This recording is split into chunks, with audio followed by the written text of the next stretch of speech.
Roasting কেমন ভাবে দেখো তুমি? খুবই ভালো। তোমার নামে বদনাম করছে, তোমাকে উল্টো পাল্টা বলছে, ভালো লাগে? এ বাবা, আমি অনেক সময় নিজেই বলেছি এই টপিকটা নিয়ে একটু রোস্ট করা আমার হ্যাঁ, কাস্টমারের কাছে পৌঁছানো দরকার। আসলে রোস্টিং জিনিসটা ভালো, যদি সেটা রোস্টিংই করে, মা বাপ তুলে গালি দিল, ফ্যাক্টর তুলে কথা বললো, একটা মানব জীবনের পার্সোনাল ব্যাপার থাকতেই পারে, সেগুলো নিয়ে যখন কথা হয় সেটা না খারাপ। আর রোস্টিং আমাকে নিয়ে বেশি হয়েছে জন্য আমি পপুলারিটিটা বেশি পেয়েছি।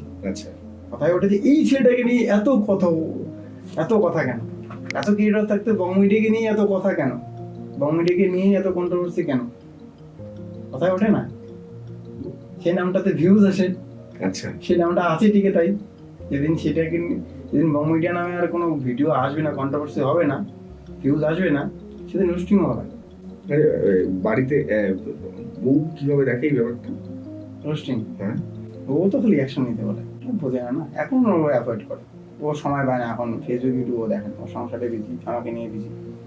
আচ্ছা, আর একটা জিনিস ভাগ্যের ব্যাপার, যে আমি যখন ইউটিউব শুরু করতাম, যাদেরকে দেখে ইউটিউব শুরু করেছি, তারা এখন আমার পিছনে লেগেছে, তারা আমাকে নিয়ে রোস্ট করে।